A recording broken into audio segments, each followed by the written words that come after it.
Odisha state open university MA Odia course third semester आलोचना करिबा MA OD paper 11 block 1 रो unit 2 भाषिक ध्वनिर परिचय यार आत्मपरीक्षण प्रश्न उत्तर आलोचना करिबा। आत्मपरीक्षण प्रश्नावली एक क ध्वनि उच्चारण रे जिह्वार गुरुत्व निर्धारण कर। उत्तर है जेकोसी स्वर ध्वनिर उच्चारण प्रधानतः जिह्वा और ओष्ठ उपरे निर्भर करिथांती। स्वर ध्वनिर उच्चारण को विचार को नेबा बेले जिह्वार प्रकार्य तथा अवस्थिति को विचार को नेबा को पड़ी थाए। एही दृष्टिरू जिह्वा एवं ओष्ठ यह नहीं उच्चारित होता स्वरध्वनि प्रधान स्वरध्वनि गोष्ठी अंतर्भुक्त होता बेले वाक्यंत्र अन्यान्य अवयव यही स्वरध्वनि उच्चारण में व्यवहृत होता सेगुड़ी आम अप्रधान वर्गीकरण करिपरिबा। अग्रस्वर उच्चारण रे जिह्वाटी आग को लंबी जाए। इंग्राजी भाषार आई स्वर ध्वनि को जिह्वा को मूर्धा आड़ को प्रसारित करी उच्चारण करा जाय थाए। तेणु जिह्वार प्रकार्य कहले एठारे आमे जिह्वार आग को बा पछ को गति सहित स्वर ध्वनि उच्चारण रे जिह्वार केउ अंश उच्चतम स्तर रे रही थाए ताहाकू बुझी थाउ। केंद्रीय स्वर उच्चारण बेले जिह्वा केंद्र उपर को उठी जाए। इंग्रेजी भाषारू एबाउट शब्द यार प्रथम सिलाबल एबाउट बा अबाउट यार उच्चारण प्रथम सिलाबल उच्चारण यही केंद्रीय स्वर हेतु संभव होता है। ओडिया भाषारू अ केंद्रीय स्वर अंतर्भुक्त हेतु यही हुए। एणु ध्वनि उच्चारण बेले यही जिह्वार गुरुत्व बहुत रही जना पड़े। परवर्ती प्रश्न ख स्वर ध्वनिर अप्रधान वर्गीकरण को संक्षिप्त रे आलोचना कला बेले शुद्ध स्वर और संयुक्त स्वर मध्य कौन रही प्रभेद दर्शाओ। उत्तर है स्वर ध्वनिर अप्रधान वर्गीकरण अंतर्भुक्त स्वर ध्वनि को साधारणतः ओष्ठ और जिह्वा उपरि विचार करी विभक्त करा जायथिले मध्य उच्चारण समय वाक्यंत्रर अन्यान्य अवयव प्रभाव रे आउ केतोटी प्रकारर स्वर ध्वनि को मध्य विचार को निया जाए। जेपरिक गोटे है अनुनासिक स्वर मूर्धन्य स्वर अघोष स्वर दृढ़ और शीतल स्वर मर्मर स्वर शुद्ध स्वर और संयुक्त स्वर। स्वर ध्वनिर उच्चारण बेले जिह्वा गोटे स्थान रे रहिले सही स्वर ध्वनि को शुद्ध स्वर ध्वनि बा मोनोफ्थंग बोली कहा जाए। अर्थात शुद्ध स्वर उच्चारण आरंभ रू शेष पर्यंत वाक्यंत्र रे कौन से परिवर्तन हुए नहीं। जेपरिक शुद्ध स्वर है अ आ ये सब शुद्ध स्वर ध्वनि कारण ये सब वाक्यंत्र रू कौन सी स्थान रे वायु बाधा न पाई सीधा सड़क मुख गभर दे बाहरी जाए। तेणु ये है मोनोफ्थंग शुद्ध स्वर उच्चारण आरंभ शेष पर्यंत वाक्यंत्र रे कौन सी प्रकार परिवर्तन हुए नहीं। किंतु उच्चारण बेले जिह्वा एक स्वरर उच्चारण रु अन्य एक स्वरर उच्चारण को चलीगले सही स्वर ध्वनि को कहवा संयुक्त स्वर ध्वनि बा डिप्थंग। तेणु संयुक्त स्वर ध्वनि गोटे सिलाबल भितर भी परिवर्तित होता। ओडिया रे अ उ ओ इ ए यही सब को मूल स्वर ध्वनि किंतु ऐ औ को संयुक्त स्वर ध्वनि बोली कहा जाए। संयुक्त स्वर ध्वनि को ध्वनि विज्ञान रे दुईटी संकेत द्वारा सूचित करा जाए। इंग्राजी रे 9टी एवं ओडिया रे 5टी संयुक्त स्वर ध्वनि थिबा जना जाए। गोटे मात्र स्वर ध्वनि उच्चारण कला बेले जो समय लगे संयुक्त स्वर ध्वनि उच्चारण कला बेले सेतिकी ही समय लगे। जेपरिक ओडिया रे औषध ऐरावत ये सब शब्द यही संयुक्त स्वर ध्वनि सम्मिश्रण ही उत्पन्न। तेणु ଏଇଭଳି ଭାବରେ ସ୍ୱରଧ୍ୱନିର ଅପ୍ରଧାନ ବର୍ଗୀକରଣ କଲାବେଳେ ସ୍ୱର ଶୁଦ୍ଧ ସ୍ୱର ଏବଂ ସଂଯୁକ୍ତ ସ୍ୱର ମଧ୍ୟରେ ଥିବା ପାର୍ଥକ୍ୟ ପରିଲକ୍ଷିତ ହୁଏ। ପରବର୍ତ୍ତୀ ଆଲୋଚନା ଆତ୍ମପରୀକ୍ଷଣ ପ୍ରଶ୍ନାବଳୀ 2। ପ୍ରଶ୍ନ କ, ଓଡ଼ିଆ ମୌଳିକ ସ୍ୱରଧ୍ୱନିର ପରିଚୟ ପ୍ରଦାନ କର। ଉତ୍ତର ହେଲା, ମୌଳିକ ସ୍ୱରଧ୍ୱନି ବା ଏହାକୁ କୁହାଯାଏ ମାନ ସ୍ୱରଧ୍ୱନି। କୌଣସି ସ୍ୱରଧ୍ୱନିର ଉଚ୍ଚାରଣ ମୁଖ୍ୟତଃ ଜିହ୍ୱାର ବ୍ୟବହୃତ ଭାଗ, ଜିହ୍ୱାଟି ଉତ୍ତୋଳିତ ହେଉଥିବା ଉଚ୍ଚତା ଏବଂ ଓଷ୍ଠର ଆକାର ଉପରେ ନିର୍ଭର କରିଥାଏ। ଏହି ଦୃଷ୍ଟିରୁ ସର୍ବପ୍ରଥମେ ଲଣ୍ଡନ ବିଶ୍ୱବିଦ୍ୟାଳୟର ଭାଷା ତତ୍ତ୍ୱ ପ୍ରଫେସର ଦାନିଏଲ ଜୋନ୍ସ ଉପରୋକ୍ତ ଏହି 3ଟି ଦିଗକୁ ଆଖି ଆଗରେ ରଖି ମୌଳିକ ସ୍ୱରଧ୍ୱନି ବା ମାନ ସ୍ୱରଧ୍ୱନିର ପରିକଳ୍ପନା କରିଥିଲେ।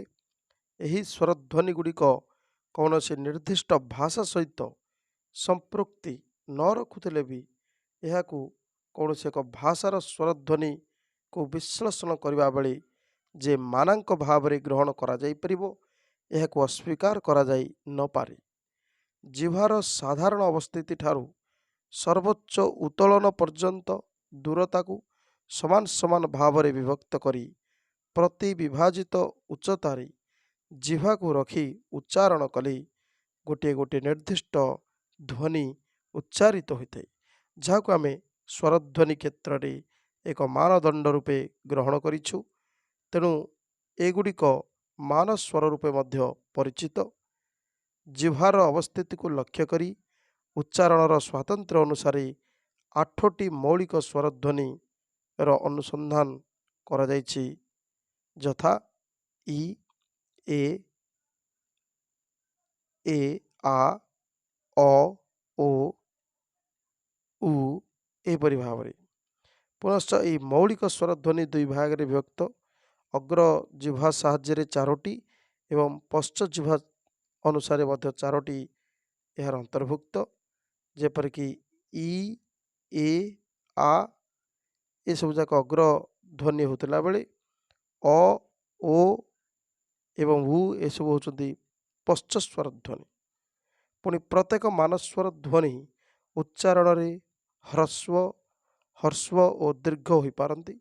ଅତଏବ ହ୍ରସ୍ୱ ଓ ଦୀର୍ଘ ଭେଦରେ ଏହି ସ୍ୱରଧ୍ୱନି ସଂଖ୍ୟା ହେଉଛି 16। ସ୍ୱର ତ୍ରିକୋଣରେ ଏହି ମାନସ୍ୱର ମାନଙ୍କ ସ୍ଥିତିକୁ ମଧ୍ୟ ନଜର କରାଯାଇପାରେ, ଯେପରିକି ଏହି ସ୍ୱର ଚତୁର୍ଭୁଜରେ ଯେଉଁ ତ୍ରିକୋଣାକାର ସ୍ଥାନ ସୂଚିତ ହେଉଛି, ସେଠାରେ ଯଦି କୌଣସି ସ୍ୱର ସୂଚିତ ହୁଏ ତାହାକୁ କେନ୍ଦ୍ରୀୟ ସ୍ୱର କୁହାଯାଇପାରେ। ବର୍ତ୍ତମାନ ଆଲୋଚନା କରିବା ଓଡ଼ିଆ ମୌଳିକ ସ୍ୱରଧ୍ୱନି ଗୁଡ଼ିକ ବିଷୟରେ। ମୌଳିକ ସ୍ୱରଧ୍ୱନିକୁ ବା କୌଣସି ସ୍ୱରଧ୍ୱନିକୁ ଆଲୋଚନା କଲାବେଳେ ଆମେ କିଛି ବୈଶିଷ୍ଟ୍ୟକୁ ଧ୍ୟାନ ଦେବାକୁ ପଡ଼ିଥାଏ, ଯେପରିକି ଜିହ୍ୱାର କେଉଁ ବିଭାଗ ସହ ଏହା ଜଡ଼ିତ ବା ଏହାର ଉଚ୍ଚାରଣରେ ଜିହ୍ୱାର କେଉଁ ବିଭାଗ ବ୍ୟବହୃତ ହୁଏ, ଅଗ୍ର ନା ପଶ୍ଚ କିମ୍ବା ମଧ୍ୟ। ସେପରି ଜିହ୍ୱାର ଉଚ୍ଚତା ସମ୍ବୃତ ନା ଅର୍ଦ୍ଧ ସମ୍ବୃତ ନା ଅର୍ଦ୍ଧବିବୃତ ନା ବିବୃତ। ସେପରି ଓଷ୍ଠର ସ୍ଥିତି ଗୋଲାକୃତି ନା ଅଗୋଲାକୃତି। ସେପରି କୋମଳ ତାଳୁର ସ୍ଥିତି କୋମଳ ତାଳୁର ଉପରକୁ ନା ତଳକୁ। ସେପରି ସ୍ୱରତନ୍ତ୍ରୀରେ କମ୍ପନ ଅଛି ନା ନାହିଁ।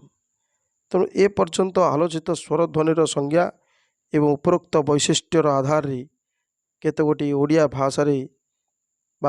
ଭାଷାରେ ଥିବା 8ଟି ମୌଳିକ ସ୍ୱରଧ୍ୱନି ଯଥାକ୍ରମେ ହେଲା ଇ, ଏ,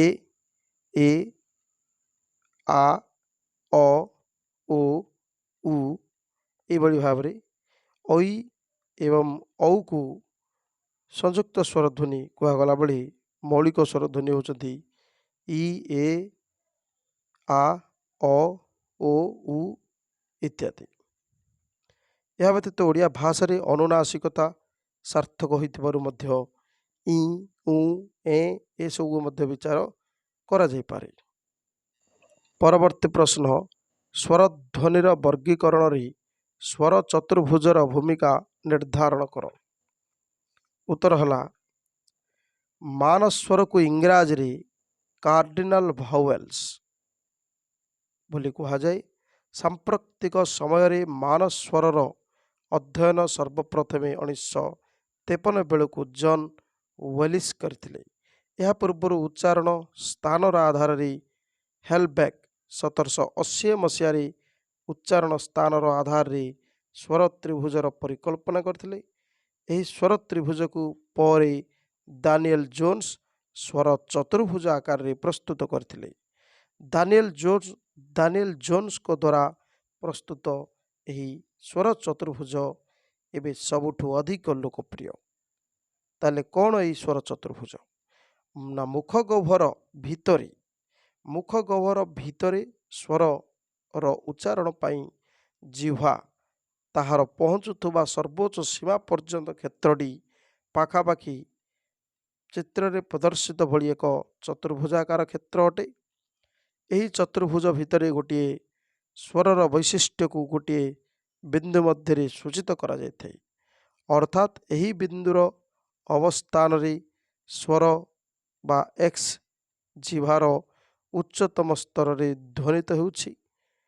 ସେହିପରି ଚିତ୍ରରେ ସୂଚିତ ବିନ୍ଦୁ ଓଡ଼ିଆ ସ୍ୱର ଏକୁ ସୂଚିତ କରୁଛି, ଯାହାର ବୈଶିଷ୍ଟ୍ୟ ହେଉଛି ପାଖାପାଖି ଅର୍ଦ୍ଧ ସମ୍ପୃକ୍ତ ଅଗ୍ରାଭିମୁଖୀ କିନ୍ତୁ ସମ୍ପୂର୍ଣ୍ଣ ଆଗକୁ ନୁହେଁ। ଅର୍ଥାତ୍ ଜିହ୍ୱାର ଅବସ୍ଥିତି ଏହାର ଉଚ୍ଚାରଣ ବେଳେ ପାଟି ଭିତରେ ଓ ଉଭୟ ଓଷ୍ଠର ମଧ୍ୟରେ ରହିଛି। ବହୁ ଭାଷା ବୈଜ୍ଞାନିକ ମଧ୍ୟ ଉଚ୍ଚାରଣରେ ଜିହ୍ୱାର ଚାଳନ ଏକ ନିର୍ଦ୍ଦିଷ୍ଟ ବିନ୍ଦୁର ଆରମ୍ଭ ହୋଇ ଏକ ନିର୍ଦ୍ଦିଷ୍ଟ ବିନ୍ଦୁ ପର୍ଯ୍ୟନ୍ତ ଗତି କରି ଏକ ଅର୍ଦ୍ଧବୃତ୍ତାକାର ପରିଧି ଗଠନ କରୁଥିବାରୁ ଏହାକୁ ସ୍ୱର ତ୍ରିକୋଣ ମଧ୍ୟ କହିଥାନ୍ତି।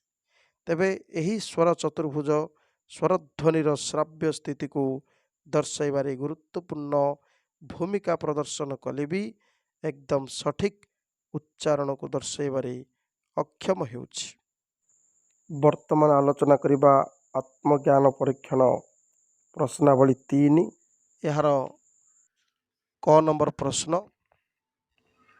ଓଡ଼ିଆ ବ୍ୟଞ୍ଜନ ଧ୍ୱନି କ, ଚ, ଟ, ତ, ପ, ର ଏବଂ ଳ ଏହାର ବୈଶିଷ୍ଟ୍ୟ ନିର୍ଦ୍ଧାରଣ କର।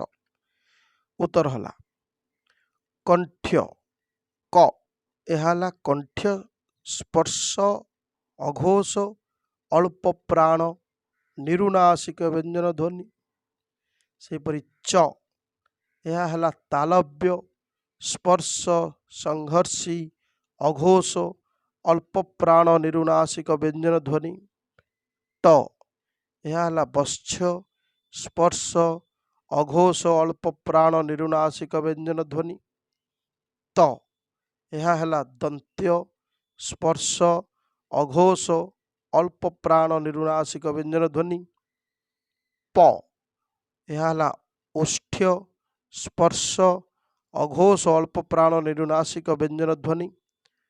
ର, ବତ୍ସ୍ୟ ସ୍ପର୍ଶ ସଘୋଷ ଲୁଡ଼ିତ ଅଳ୍ପ ପ୍ରାଣ ନିରୁଣାସିକ ବ୍ୟଞ୍ଜନ ଧ୍ୱନି। ଳ, ବତ୍ସ୍ୟ ପରସ୍ପର୍ଶ ବା ପାର୍ଶ୍ୱିକ ସଘୋଷ ଅଳ୍ପ ପ୍ରାଣ ନିରୁଣାସିକ ବ୍ୟଞ୍ଜନ ଧ୍ୱନି। ଏଭଳି ଭାବରେ ଓଡ଼ିଆ ବ୍ୟଞ୍ଜନ ଧ୍ୱନିର ବୈଶିଷ୍ଟ୍ୟ ଆଲୋଚନା କରୁଥିଲେ। ପରବର୍ତ୍ତୀ ପ୍ରଶ୍ନ ଖ, ଉଚ୍ଚାରଣ ବିଧି ଦୃଷ୍ଟିରୁ ଓଡ଼ିଆ ବ୍ୟଞ୍ଜନ ଧ୍ୱନିର ବର୍ଗୀକରଣ କିପରି କରାଯାଇପାରେ ତାହାର ସୂଚନା ପ୍ରଦାନ କର। ଉତ୍ତର ହେଲା ଉଚ୍ଚାରଣର ସ୍ଥାନ ଦୃଷ୍ଟିରୁ ଓଡ଼ିଆ ବ୍ୟଞ୍ଜନ ଧ୍ୱନିକୁ ନିମ୍ନ ଭାବରେ ବର୍ଗୀକରଣ କରାଯାଏ, ଯେପରିକି କଣ୍ଠ୍ୟ ଧ୍ୱନି, ତାଲବ୍ୟ ଧ୍ୱନି, ମୂର୍ଧନ୍ୟ ଧ୍ୱନି, ଦନ୍ତ୍ୟ ଧ୍ୱନି, ଓଷ୍ଠ ଧ୍ୱନି।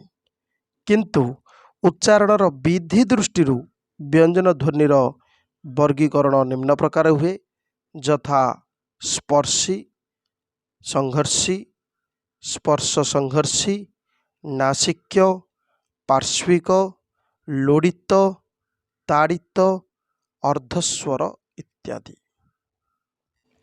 ଉଚ୍ଚାରଣର ସ୍ଥାନ ଦୃଷ୍ଟିରୁ କ, ଖ, ଗ, ଘ, ୱ ଏମାନେ ହେଲେ କଣ୍ଠ୍ୟ ବା କଣ୍ଠ୍ୟ ଧ୍ୱନି। ଚ, ଛ, ଜ, ଝ, ଞ ତାଲବ୍ୟ ଧ୍ୱନି।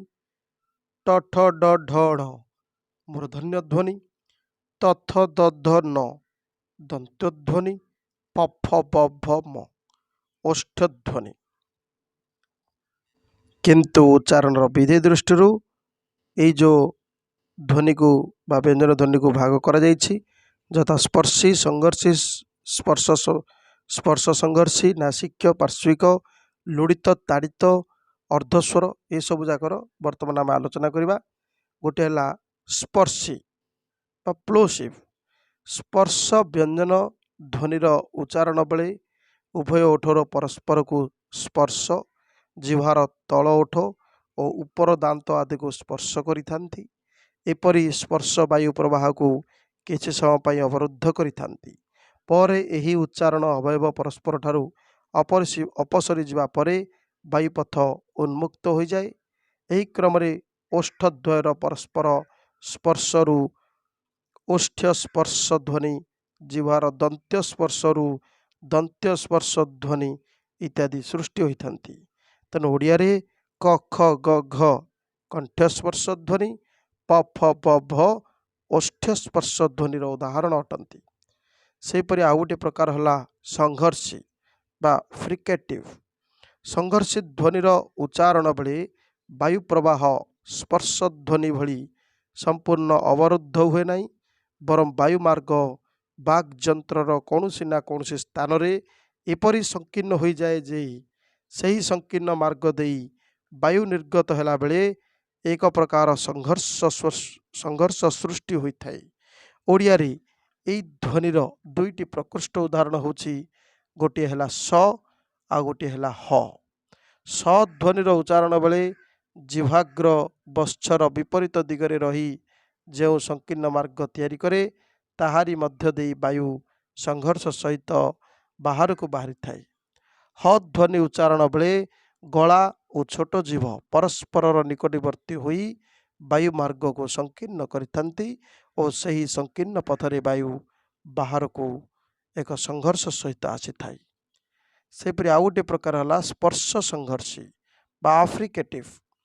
ଏହି ଧ୍ୱନିର ଉଚ୍ଚାରଣ ପାଇଁ ଯେଉଁ ପ୍ରଯତ୍ନର ଆବଶ୍ୟକ ପଡ଼େ, ତାହା ପ୍ରଥମେ ସ୍ପର୍ଶରୁ ଆରମ୍ଭ ହେଲେ ବି ହଠାତ୍ ନ ଖୋଲି ଧୀରେ ଧୀରେ ଖୋଲିଥାଏ, ଯାହାଫଳରେ କିଛି ଡେରିରେ ବାୟୁର ଘର୍ଷଣ ହେତୁ ସ୍ଫୋଟ ସୃଷ୍ଟି ହୋଇଥାଏ। ବାକ୍ଯନ୍ତ୍ରରେ ଯେଉଁ ଅଂଶରେ ସ୍ପର୍ଶ ଧ୍ୱନି ଉତ୍ପନ୍ନ ହୁଏ, ସେହି ଅଂଶରେ ସଂଘର୍ଷ ଧ୍ୱନି ମଧ୍ୟ ଉଚ୍ଚାରିତ ହୋଇଥାଏ। ଓଡ଼ିଆରେ ଚ, ଛ, ଜ, ଝ ଏମାନେ ସବୁ ସ୍ପର୍ଶୀ ସଂଘର୍ଷୀ ଅଟନ୍ତି। ଏହି ଧ୍ୱନି ଉଚ୍ଚାରଣ ବେଳେ ଅଗ୍ର ଜିହ୍ୱା ଉପରକୁ ଉଠି ବତ୍ସକୁ ସ୍ପର୍ଶ କରି ବାୟୁ ମାର୍ଗକୁ ଅବରୁଦ୍ଧ କଲେ ବି ଏହି ମାର୍ଗ ହଠାତ୍ ନ ଖୋଲି ଜିହ୍ୱା ଆସ୍ତେ ଆସ୍ତେ ତଳକୁ ଖସିବା ଫଳରେ ସ୍ପର୍ଶ ସହିତ ଏକ ସଂଘର୍ଷୀ ଧ୍ୱନି ଶୁଣାଯାଇଥାଏ।